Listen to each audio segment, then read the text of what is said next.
I need to say this up front so you understand why I'm telling you any of it. The timestamps match. That's the part I can't get past. I've checked them I don't know how many times now, and they match. Both of them. Every single night. Let me back up. I'm a night shift unit clerk at a mid-sized hospital in central Pennsylvania. I'm not going to name it. I'm not going to name the floor, and I'm not going to name anyone who works there, including myself. What I'm going to do is describe what's been happening on my shifts for the last 19 days, and then I'm going to ask you the question I can't stop asking myself, which is whether there's an explanation I'm not seeing, or whether I should have left this job 11 days ago when my hand started doing the thing I'll tell you about later. Unit clerk is not a clinical position.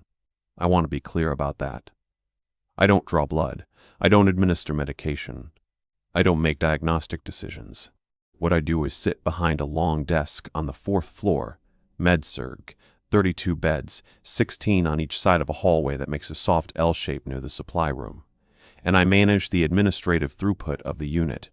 Admissions paperwork, discharge paperwork, order transcription when the electronic system lags, which it does constantly between 1 and 4 a.m. because that's when the server does its rolling backup cycle. I answer the unit phone. I track bed status on a whiteboard we still use because the digital board crashed in 2019 was never replaced. I print lab results when nurses need hard copies for bedside verification. I am, in every functional sense, the person who makes sure the paperwork matches the patient, matches the bed, matches the system. I've done this for 6 years. Before that, I worked registration in the emergency department for 3 years. Before that, I was a front desk receptionist at an orthopedic office that went under during the pandemic. I'm not a medical professional. I'm an administrative professional who happens to work in a medical setting. I mention all of this because I need you to understand that I notice discrepancies. That's my entire job. If a name is misspelled, I catch it. If an insurance authorization number is transposed, I catch it. If a patient is assigned to a bed that's flagged as occupied in the system but empty on the floor, I catch it and I reconcile it. I am not someone who sees things that aren't there.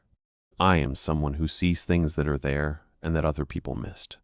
So when I tell you that the same patient has been admitted to my unit twice in the same night on 19 consecutive shifts, and that both admissions have valid system-generated timestamps that do not overlap, I need you to take that seriously. Because I've taken it seriously.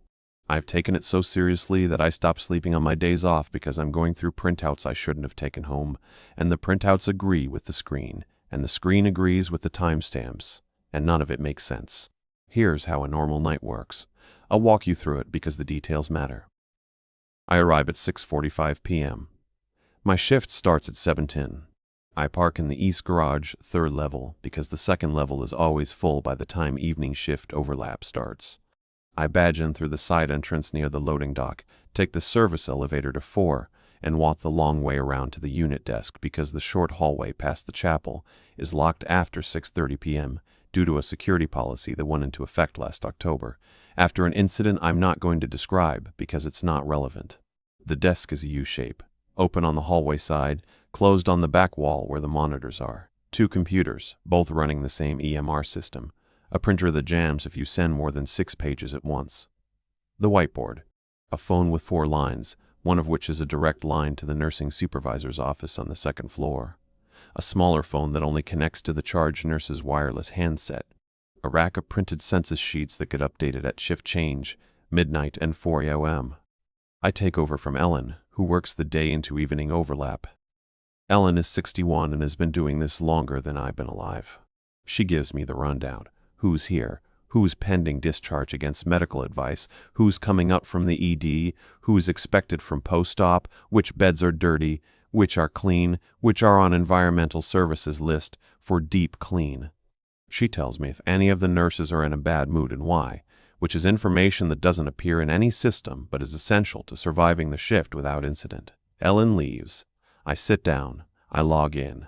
I pull up the census and compare it to the whiteboard. If they don't match, I reconcile.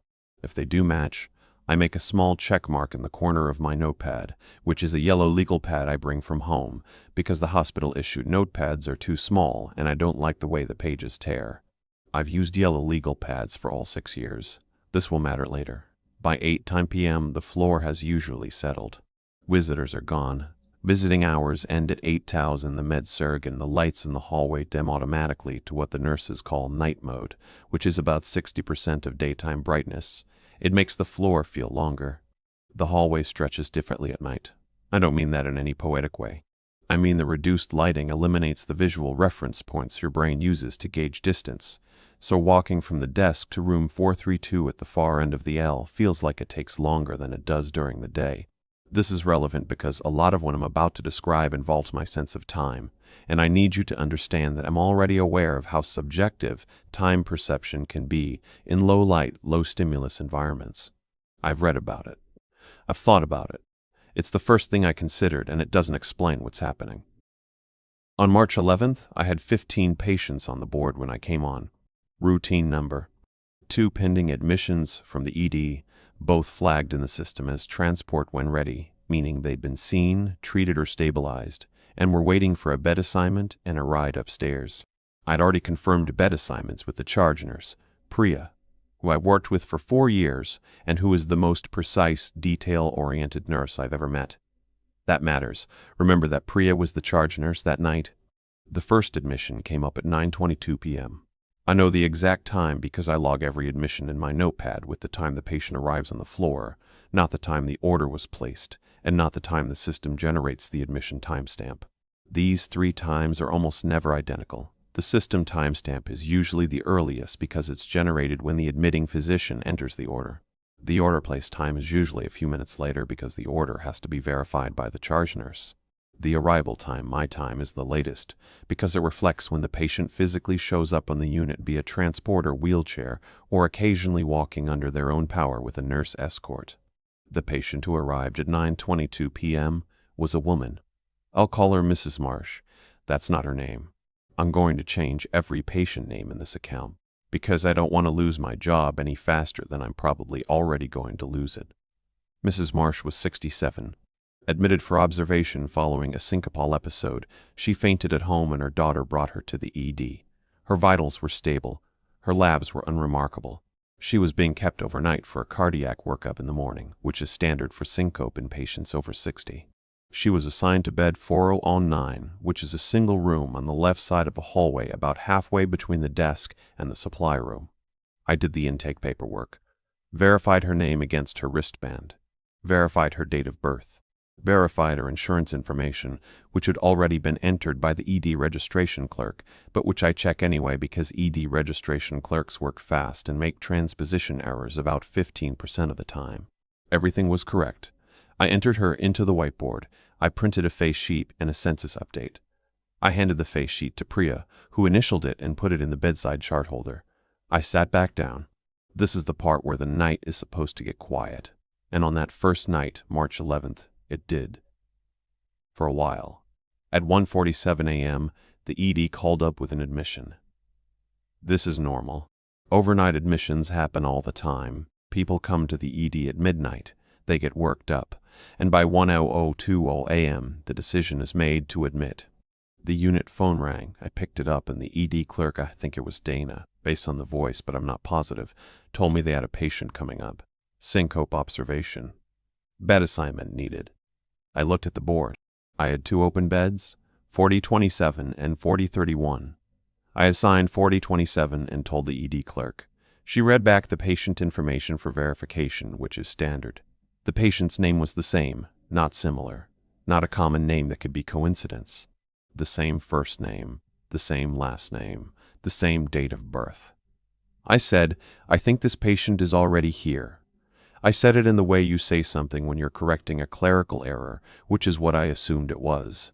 Duplicate records happen. They happen often enough that the EMR has a built-in merge function.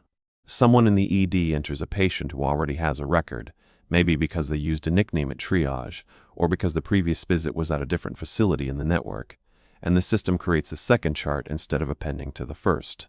It's annoying and it creates compliance issues, but it's not unusual. Dana, or whoever it was, paused. I heard typing. She said, no, this is a new patient. Just came in by ambulance. Syncope at home. Daughter brought her in. I said, right, but that patient came up to my floor at 9:22 tonight. She's in 4019. There was a longer pause. More typing. Then she said, I'm looking at the patient right now. She's in Bay 7.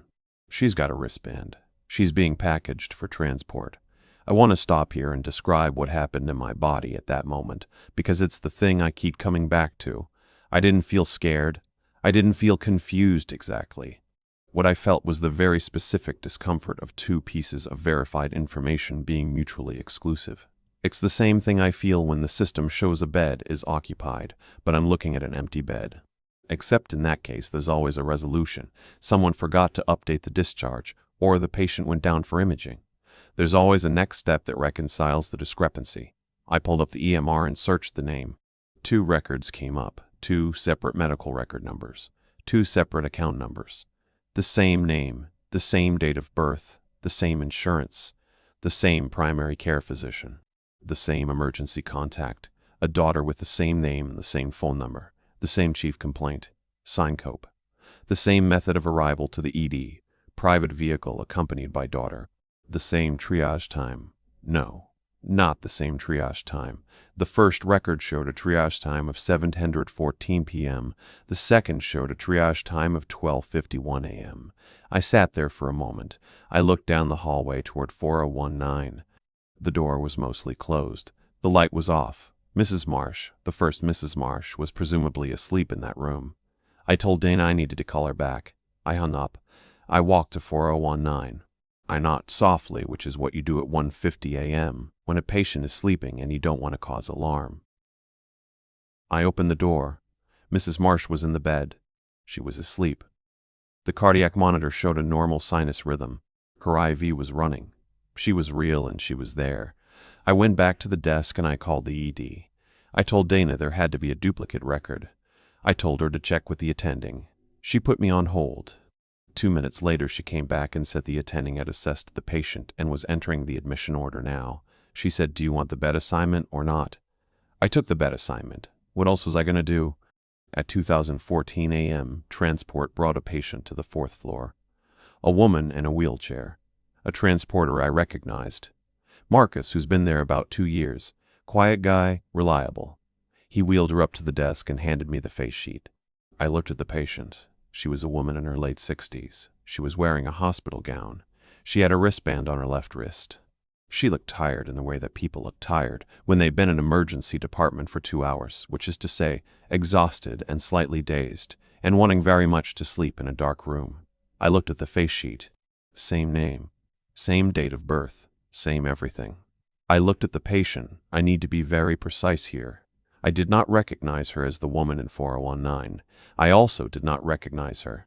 She was a woman in her late 60s with short gray hair and glasses and a hospital gown. The woman in 4019 was also a woman in her late 60s with short gray hair and glasses and a hospital gown. I had seen the woman in 4019 for about 90 seconds during intake, 5 hours earlier, and I am not clinical staff. I don't spend time at bedsides. I don't study faces. I process paperwork. Could they have been the same person? Yes. Could they have been 2 different people who happened to look similar? Also yes. I'm being honest about this because I think honesty about what I do and don't know is the only thing keeping me on the right side of whatever line I'm standing near. I put her in 4027. I did the intake paperwork. I verified her wristband against the face sheet. Everything matched. The second set of records. The second medical record number. The second account number. I wrote her name on the whiteboard in 4027. I now had the same name written on the whiteboard twice. Priya came to the desk at about 2:30 to pick up the face sheet. She looked at the whiteboard. She didn't say anything. She took the face sheet and walked to 4027. She came back about 10 minutes later, initialed the census update, and went to the break room. She did not mention the name appearing twice.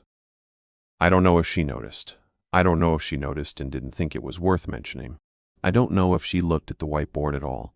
I've gone back and forth on this dozens of times. Here is what I did next, and here is where I made the first decision that I still don't know is correct. I did not say anything to Priya about it. My reasoning at the time was straightforward. Duplicate records are an IT and registration issue, not a nursing issue. I plan to flag it in the morning for the day shift clerk in the Health Information Management Department. They'd merge the records, sort out the discrepancy, and that would be the end of it. I spent the rest of the shift doing normal things, answering the phone. printing a 4-TAMA census, logging a discharge from 4008 Soblem, a planned early discharge. Patient's ride was coming at 5000 AM. I walked the hallway once at about 3:15, which I do most nights just to move my legs, and because sitting for 12 hours does things to your back that I don't want to describe. I passed 4019, door mostly closed. I passed 427, door mostly closed. At 6:40 AM, I printed the end-of-shift census for Ellen. Mrs. Marsh was listed in 4019. Mrs. Marsh was listed in 427. I highlighted both entries in yellow, my standard notation for needs follow-up by day shift. I left a sticky note on Ellen's keyboard that said, possible duplicate record 4019 and 427. Same patient name, please flag for him. I logged out. I went home. I did not think about it for the rest of the day. I slept from about 8:30 AM to 30 p.m. I ate dinner. I drove to work. When I sat down at 7 p.m. on March 12th, Ellen gave me the rundown. Mrs. Marsh in 4019 had been discharged at 10 LS and the 10S after a normal cardiac workup. Mrs. Marsh in 427 had been discharged at 11:15 AM after a normal cardiac workup. I said, did him sort out the duplicate?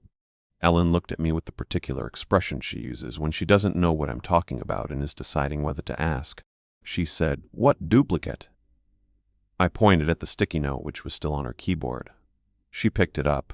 She read it. She said, I didn't see this. She looked at the census from that morning, which was still in the printer tray. Both names were highlighted. She looked at them for a moment, then said, huh, that's weird. Both discharged though, so, she shrugged. She left. I sat down. I logged in. The shift started. 18 patients on the board. Normal night.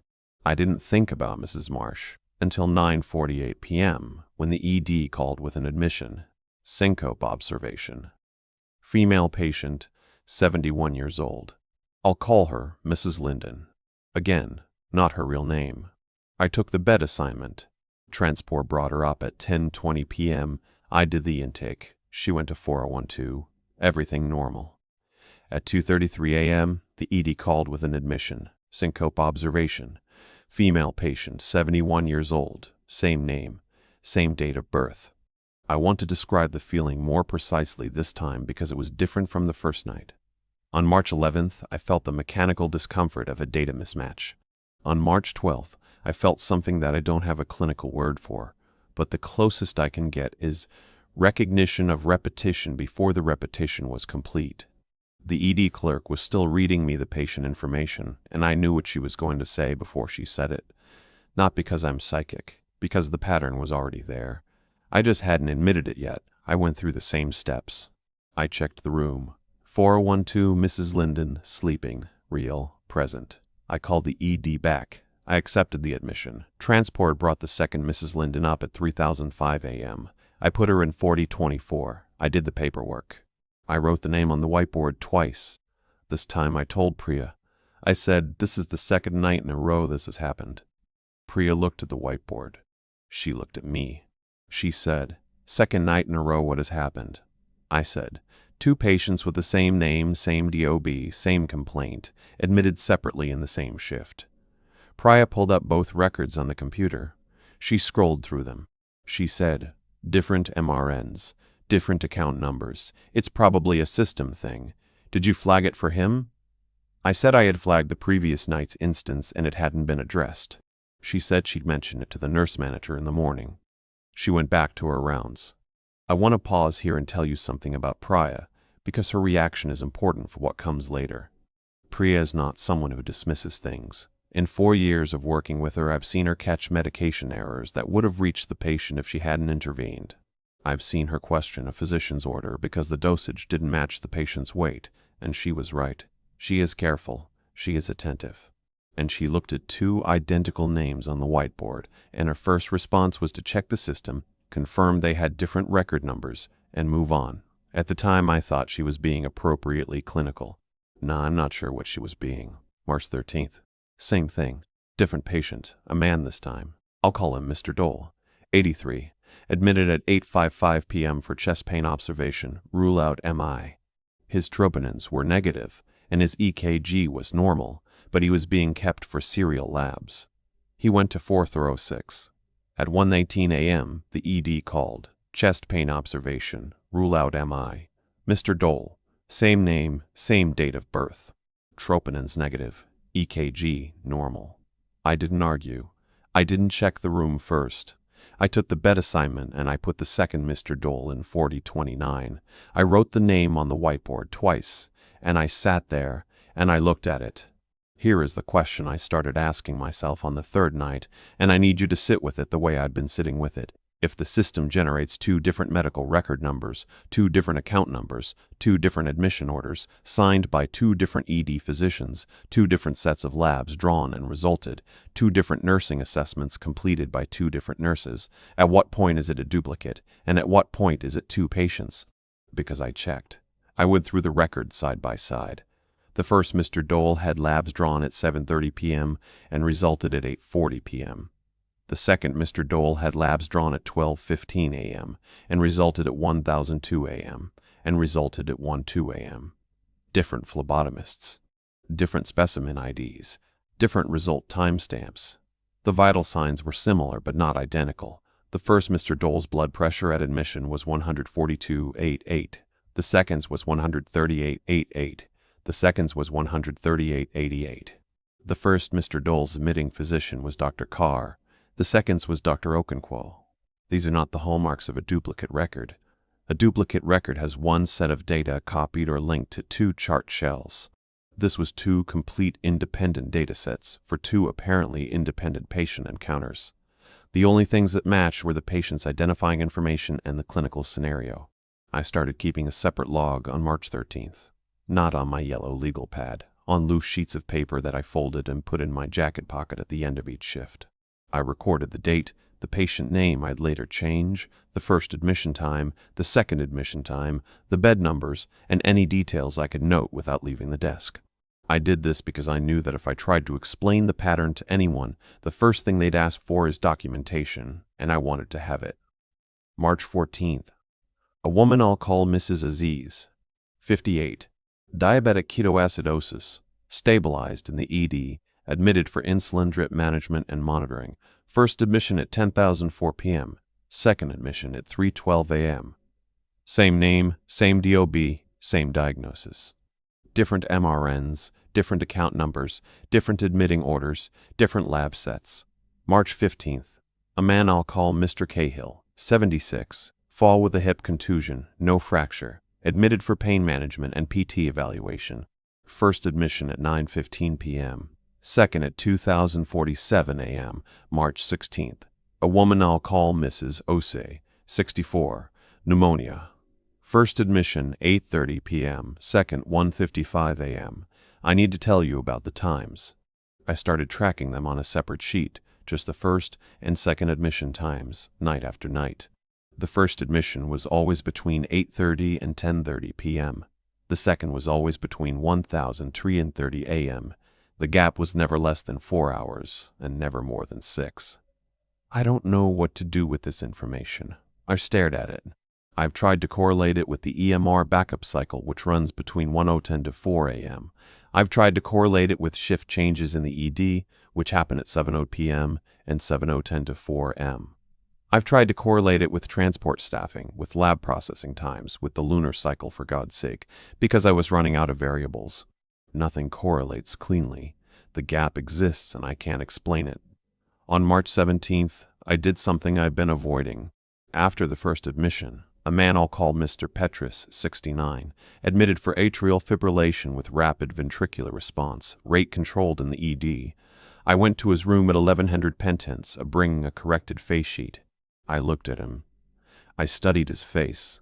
Gray hair, heavy jaw, mel on the left side of his nose, thick eyebrows, wedding ring on his left hand, gold, with a scratch across the top. At 2:22 a.m., the second Mr. Petrus arrived. I went to 4031 with the face sheet. I looked at this patient. Gray hair, heavy jaw, mole on the left side of his nose, thick eyebrows, wedding ring on his left hand, gold. I couldn't see if there was a scratch on the ring. He had his hands folded under the blanket by that point, and I couldn't think of a reason to ask him to show me. I stood there for slightly too long. He looked at me, tired, uncomfortable, the way people look when they've been in the ED for hours and they want to sleep. And he said, "Is there something else you need?" I said no. I went back to the desk. I sat down. I put my hands flat on the surface because they were doing something I hadn't experienced before. They were trembling, not shaking, trembling. A fine, rapid vibration that was visible if I held them still, but not visible if I was typing or writing. This is the thing I mentioned at the beginning. It started on March 17th, and it has not stopped. I'm typing this, and my hands are doing it right now, and I've been to my doctor. And she said it's likely essential tremor, exacerbated by stress and sleep disruption, and she's probably right. And it doesn't matter because it started on the night I looked at two identical faces 5 hours apart. I want to talk about what I didn't do, because the things I didn't do are starting to bother me more than the things I did. I didn't go to both rooms at the same time. I could have. At any point after the second admission on any of these nights, I could have walked the first patient's room and then walked directly to the second patient's room and compared them. I could have done it at 3 a.m. when the hallway is empty and no one would have asked why. I didn't. I didn't ask either patient whether they'd been to the hospital before that night. I could have done this conversationally. It's not unusual for a clerk to make small talk during intake. "Have you been here before?" "Oh, you have. When was the last time?" I didn't ask. I didn't pull up the ED tracking board, which I have access to see whether both patients had been simultaneously visible in the ED system. This would have been easy. The tracking board shows every patient currently in the department, by bay number, with timestamps. If Mrs. Marsh had been in Bay 7 at 1047 a.m. on March 11th, and had also been admitted from the same ED 5 hours earlier, the tracking board would have shown whether the first Mrs. Marsh was ever in the system at the same time. I didn't check. I don't know why I didn't check. I think about this every day. The reason I'm telling you what I didn't do is that I've started to suspect that my inaction is part of whatever this is. Not in a conspiratorial sense. I don't mean that someone is preventing me from checking. I mean that some part of me, some administrative, procedural, keep your head down part, recognized very early that the reconciliation of this discrepancy might not produce a comfortable answer, and chose to handle it the way I handle every discrepancy.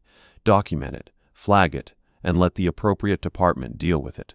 Except the appropriate department isn't dealing with it. On March 18th, I sent an email to Health Information Management. I described the pattern in neutral, professional language. I said I'd observed multiple instances of apparent duplicate admissions and asked for a records review. I CC'd my supervisor, Carol, who works days and whom I see in person about twice a month. Carol replied the next morning, "Thanks for flagging. I'll look into it." She didn't look into it. I know this because on March 19th, I sent a follow-up, and she replied, "Still on my list. Busy week." On March 22nd, I sent another follow-up. No reply. On March 24th, I stopped by her office at the end of my shift. She wasn't there. I left a printed copy of my log, edited to remove real names, on her desk with a sticky note. The printed copy was gone the next time I checked, but Carol never mentioned it. I saw her in the hallway on March 27th, and she said, "Hey, how are nights treating you?" And I said, "Fine," and she said, "Good, good," and walked away. I don't know whether she read my log. I don't know whether she looked at the records. I don't know whether she dismissed it, forgot it, or decided it wasn't worth her time.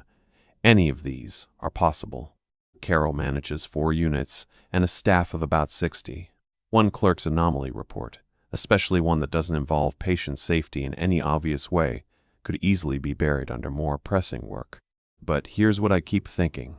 If this were a billing issue, if 2 admission records for the same patient on the same night were generating 2 separate claims, someone in revenue cycle would have caught it immediately. Duplicate billing is a compliance violation. It triggers audits. It generates automatic flags in the billing system. So either the billing system is flagging it and someone upstream is handling it without telling me, or the billing system is not flagging it, which means the system doesn't see these as duplicates. Which brings me back to the question, if the system doesn't see them as duplicates, are they duplicates? I need to tell you about March 20th because March 20th is when it changed. The patient that night, I'll call her Mrs. Reeves, was 55, admitted for hypertensive urgency, first admission at 9:38 p.m., room 4014. I did the intake. Normal. She was alert, conversational, a little anxious about her blood pressure, which was 198/112 in the ED and had come down to 172/98 with IV labetalol. She asked me if the TV remote worked, and I told her it did, but that the channel guide was wrong and she'd have to flip through manually. She said, "Story of my life." I smiled. I went back to the desk. At 2008 a.m., the second admission. Mrs. Reeves. Same everything. Transport brought her up. I walked the face sheet to 4026. She was sitting up in bed. She looked at me. She said, "Is the TV remote going to work in this one?" I stopped.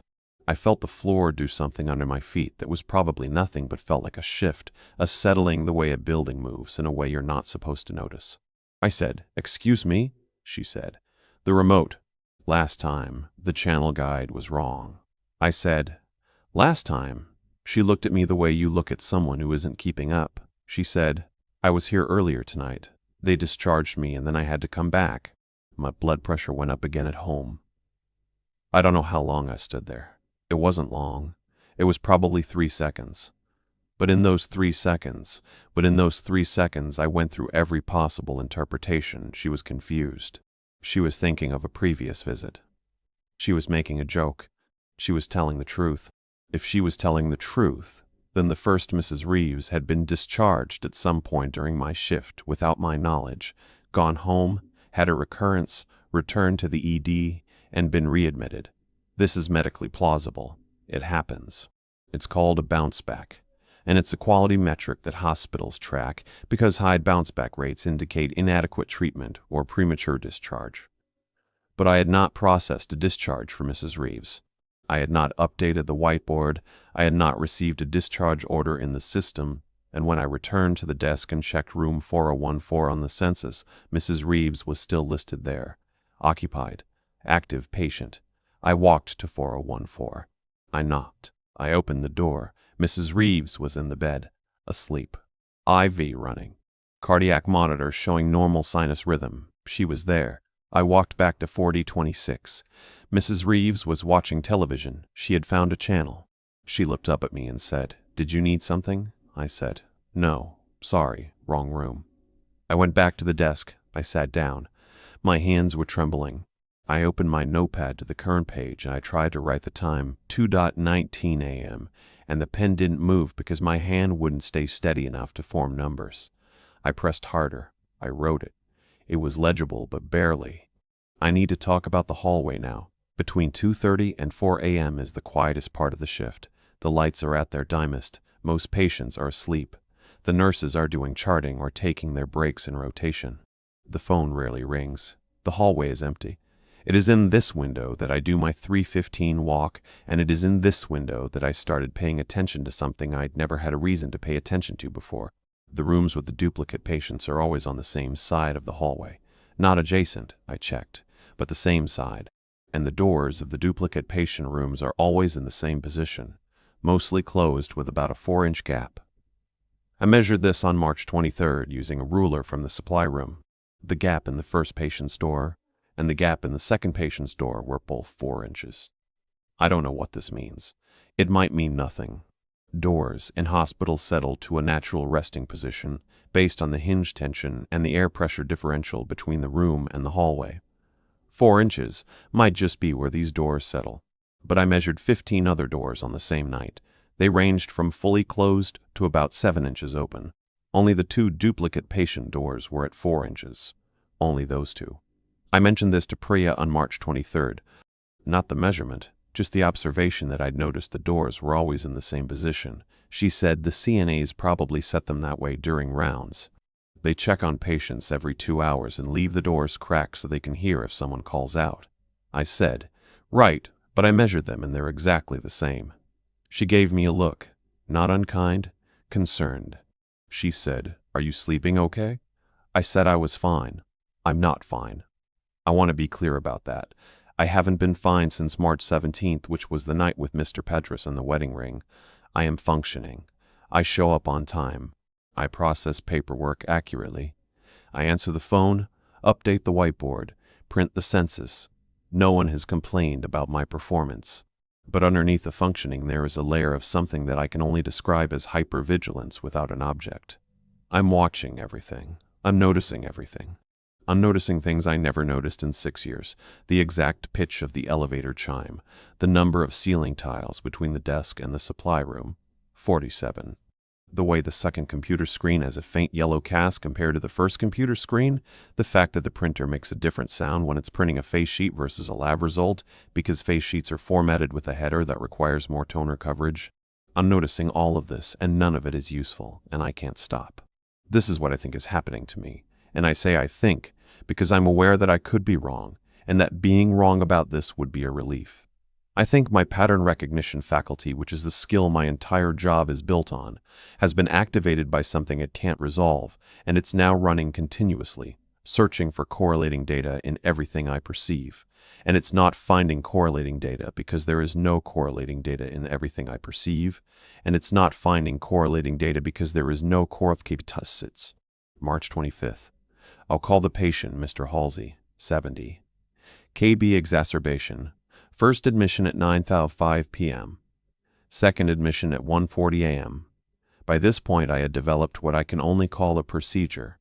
When the second admission call came from the ED, I said, "Same name as a current patient," confirming this is a new admission, and the clerk, a voice I didn't recognize, possibly a float from another department, said, "Yes, new admission, new MRN."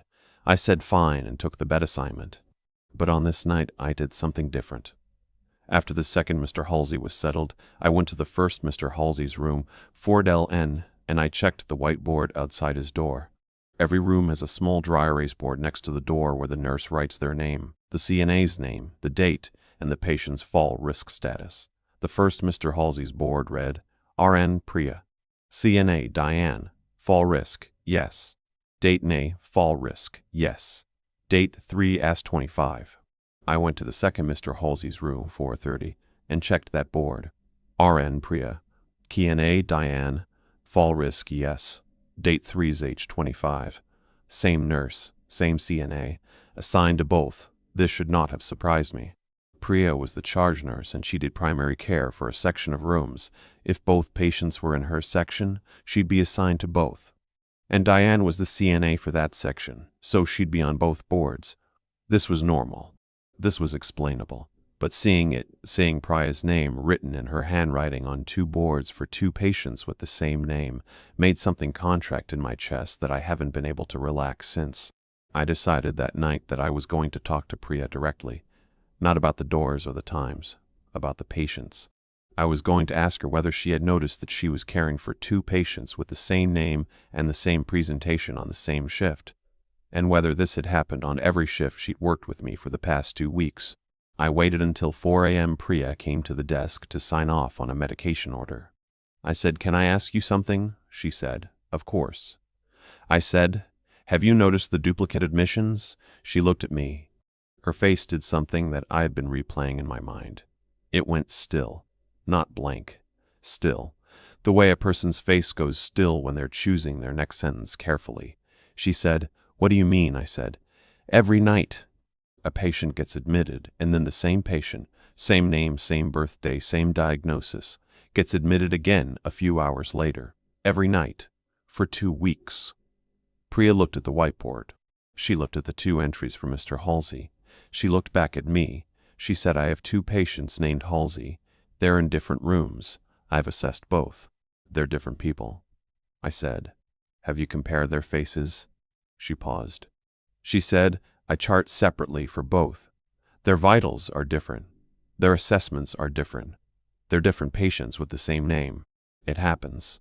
I said, "It's happened every night I've worked for 15 nights. She said, "Then that's a registration issue and you should flag it for him." She picked up the signed order and walked away. I sat there for a while. The hallway was quiet. The lights were dim. I could see the doors to 40N and 4030 from where I was sitting. Both were mostly closed. I did not get up and measure them. I need to tell you about the legal pads now. I've used yellow legal pads for 6 years. I go through about one every 2 weeks. When I finish one, I put it in the bottom drawer of the desk, which is my drawer. The other clerks use the top 2 drawers. At the end of each month, I take the pads home and put them in a box in my closet. I don't know why I keep them. They're notes about shift activity, bed changes, phone calls, admission times, the small corrections and reconciliations that make up my job. They have no value to anyone, including me, except as a record that I was there and that I did what I was supposed to do.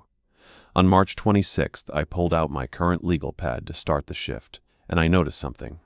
The previous night's entries, my notes from March 25th, were different from what I remembered writing. I had written the first Mr. Halsey's admission time as 9:05 p.m. I remembered writing this. I remembered the pen forming the numbers. But the pad showed 9:05 p.m. in my handwriting on the left side of the page. And next to it, in what was also my handwriting, was a second time, 9:05 p.m., the same time. Written twice. In my hand. I had not written it twice. In my hand. I had not written it twice. I write each entry once. I've written each entry once for 6 years. I have never, in 6 years, written the same piece of information twice on the same line. I flicked back a page. March 24th. The same thing. The first admission time appeared twice. Side by side. In my handwriting. I flick back further. March 23rd. The same. March 22nd. The same. Every night, going back to March 13th, the first night I'd started keeping my separate log. The first admission time was written twice on the legal pad. I put the pad down, and I stared at it. I picked it up again. The double entries were still there. They hadn't changed. They were in ink. They were in my handwriting. I know my handwriting the way I know the sound of my own voice, and both entries, on every line, were mine. I opened my jacket and pulled out the loose sheets, my separate log. I compared the times. The loose sheets showed single entries. 1 first admission time, 1 second admission time, per night. The legal pad showed the first admission time written twice. The second admission time appeared only once. I don't know what this means. I'm telling you I don't know what this means. I'm telling you I don't know what this means. There are 3 possibilities. The first is that I wrote the entries twice and don't remember doing it, which would mean my memory of writing them is wrong, which would mean my memory is unreliable, which would undermine every observation I've made for the past 3 weeks. The second is that someone else duplicated the entries, which would mean someone with access to my drawer is altering my notes in a handwriting that is indistinguishable from mine, which is not plausible. The third is that I wrote the entries once and they duplicated themselves, which is not possible, and I'm including it only because I want you to understand the exhaustive nature of the process I've been going through. I am not leaving out options. I am considering everything, including the impossible, and then I am sitting with the fact that none of the options are good. On March 27th, I bought a new legal pad at a drugstore on my way to work, sealed in plastic. I opened it in the car and wrote the date on the first page. I used it for my entire shift. The patient that night. I'll call her Mrs. Yoon, 62, admitted for a UTI that had gone septic, came up at 8:47 p.m. I wrote 8:47 p.m., Yoon, 4018, admit. 1 entry. I watched myself write it. I put the pen down. I looked at the entry. 1 line, 1 time. 1 time. 1 entry. At 1:31 a.m., the second Mrs. Yoon was admitted. I wrote 1:31 a.m., Yun 4020 m, Yun 4025, admit. I went to the bathroom at about 3:40. When I came back, I looked at the pad. The 8:47 entry was written twice, side by side, in my handwriting. I sat down very slowly. I looked at the page. I picked up the pen and I held it over the pad and I watched my hand. It was trembling. The fine vibration. I put the pen down. I looked at the 2 entries. They were identical. Same slant. Same pressure. Same slightly cramped way I write the number 8, which has always looked more like a lowercase g in my handwriting because I closed the bottom loop too early. I tore the page out and put it in my jacket pocket. I started a new page. I wrote the time, 3:44 a.m. 1 entry. I watched myself write it. I put the pen down. 1 entry. It stayed as 1 entry for the rest of the shift. I checked 3 more times, 1 entry each time. I took the page home. 1 entry. But the torn page in my pocket, the one with the doubled entry, was still doubled when I got home. I smoothed it out on my kitchen table. And I looked at it under the light, and both entries were there, in my handwriting, in the same ink, with the same pressure, and I could not tell which one I had written and which one had appeared. I need to tell you about March 29th now. March 29th was the 19th night. The patient was a man I'll call Mr. Falk, 61. Admitted for observation following a transient ischemic attack. First admission at 10:14 p.m., room 4077. I did the intake. I looked at his face. Thin, angular, deep-set eyes, a scar on his chin that could have been surgical or could have been from a fall. Gray stubble. He didn't speak to me. He was looking at the ceiling. At 2:58 a.m., the second admission. Mr. Falk. I put him in 4222. I brought the face sheet to the room. He was sitting up, thin, angular, deep-set eyes, a scar on his chin. He looked at me and said, "You're the one from the desk." I said, "Yes, I'm the unit clerk." He said, "You've been here every time." Something in my chest did the thing again, the contraction. I said, "Every time?" He said, "Every night I come in. You are at the desk." I said carefully, "Have you been admitted here before?" He said, "I don't think so, but you look familiar." I put the face sheet in the holder. I went back to the desk. I pulled up Mr. Falk's record, the first one, the 10,014 p.m. admission, and I checked the visit history. One previous admission 8 months ago, same hospital, pneumonia, nothing recent. No pattern of frequent visits. No repeated ED presentations. I pulled up the second record.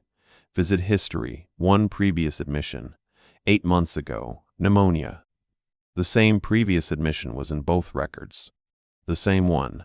Not two similar admissions. The same admission with the same dates, the same attending, the same discharge summary. Both records had it. Both records treated it as part of their continuous patient history. I want to tell you the thing I haven't told you yet. I don't go into the rooms anymore. After March 29th, I stopped. When the second admission comes up from the ED, I process the paperwork at the desk. I update the whiteboard. I hand the face sheet to the nurse or put it in the holder myself without entering the room. If the door is open, I leave the sheet on the bedside table from the doorway. I don't look at the patient. I don't look at their face. I'm not afraid of what I'll see. I'm afraid that I'll see nothing wrong.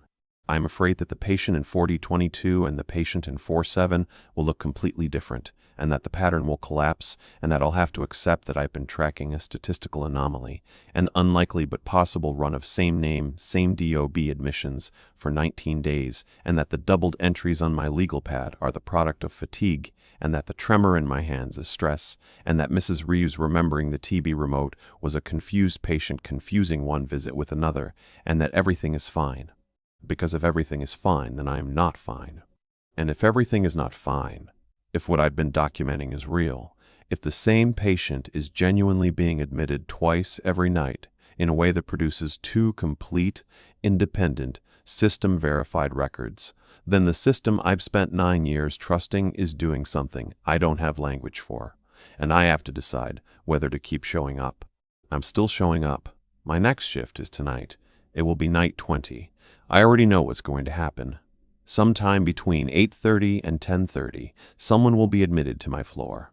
And sometime between $1 and 3:30, that person will be admitted again. And I will process both admissions, and I will write the time on my legal pad once, and in the morning there will be 2 entries. And the whiteboard will have the same name twice. And Pariah, or whoever is charged that night, will assess both patients, chart on both patients, and see nothing unusual. And I will go home, and I will not sleep, and I will look at my hands and watch them tremble, and I will wonder whether I am the only person on the 4th floor who sees the pattern, or whether I am the only person on the 4th floor who hasn't yet understood why the pattern isn't a problem. That second possibility is the one that keeps me awake. I want to tell you one more thing. Last night, March 31st, was my day off. I was home. I was sitting at my kitchen table at around 2 a.m. because I don't sleep on my days off anymore. My body is locked into the night shift cycle, and I just sit up in the kitchen and drink coffee and look at my printouts. My phone buzzed. A text from a number I didn't recognize. It said, 4019 is ready. That's it. That's all it said. 4019 is ready. The room number where Mrs. Marsh was on the first night, The first patient, the first anomaly. I didn't reply. I put the phone face down on the table. I sat there for a long time. Then I picked it up and checked the message again. It was still there. I checked the number, a local area code, a number I've never seen before. I didn't call it. I didn't text back. I screenshot it and I emailed it to myself and I put the phone down again. I don't know who sent it. I don't know what it means. I don't know if 4019 is ready for the next patient, or for the next duplicate, or for me. I'm going to work tonight. I'm going to sit at the desk. I'm going to log in. I'm going to pull up the census and compare it to the whiteboard. If they don't match, I'll reconcile. If they do match, I'll make a check mark in the corner of my legal pad. And then I'm going to wait for the phone to ring. I want to add something. I thought I was done, but I'm sitting here and I realize I left out a detail that I've been turning over for days and that I think you should have. On March 28th, the 18th night, I was processing the second admission. A woman I'll call Mrs. Sato, 70, diverticulitis flare. I was entering her into the system when the cursor jumped. Not like a glitch, like someone moved it. It jumped from the admission field to the search bar, and a name appeared in the search bar, letter by letter, as if someone were typing it. My name. My full legal name. It appeared over maybe 2 seconds. I wasn't touching the keyboard. My hands were on the face sheet. I watched my name type itself into the search bar, and then the system searched it, and a record came up. It was a patient record. Under my name, with my date of birth, admitted to the 4th floor, room 4019, at a timestamp that hadn't happened yet. 3:15 a.m., March 29th. The next night. My next shift. The time I take my walk down the hallway. I closed the search. I cleared the field. I did not click on the record. I do not know what was in it. I do not know if it's still there. I have not searched my own name in the system since, and I'm not going to. But here's what I need you to understand. I went to work on March 29th. I worked the full shift. And at 3:15 a.m., I took my walk down the hallway, same as every night. I passed room 4019. The door was mostly closed. I could see through the gap, about 4 inches, that the room was dark. The bed was empty. It had been empty all night. No patient was assigned to it. But the whiteboard outside the door had been updated, in handwriting that looked like mine. It said RNCNA, fall risk, date 3/29, no names, just dashes. And the date, in my handwriting. I erased it. I erased it with my sleeve, and I went back to the desk and I sat down, and I didn't walk the hallway again for the rest of the shift. Tonight is April 1st. My shift starts in 4 hours. Room 4019 has been empty for 3 days. No one has been assigned to it. I checked this morning from home on the system portal that clerks can access remotely for census purposes. 4019, vacant, clean, available. And in the back of my mind, underneath the tremor and the sleeplessness and the 19 nights of documentation that no one has read, I keep hearing what the text message said. 4019 is ready. I don't know what's in that room. I don't know who's going to be in that room. I'm going to work tonight, and I'm going to sit at the desk, and I'm going to do my job, because that's what I do, because that's all I know how to do. I reconcile discrepancies. I make the paperwork match the patient match, the bed match the system. But I need to ask you the question that's been sitting in my chest for 19 days, the one I can't ask Priya, the one Carol won't answer, the one the system doesn't have a field for. What happens when the duplicate is you? I don't know. I'll let you know tomorrow. If there's a tomorrow to let you know from. If the person who lets you know is the one who wrote this. I have to go get ready for work now.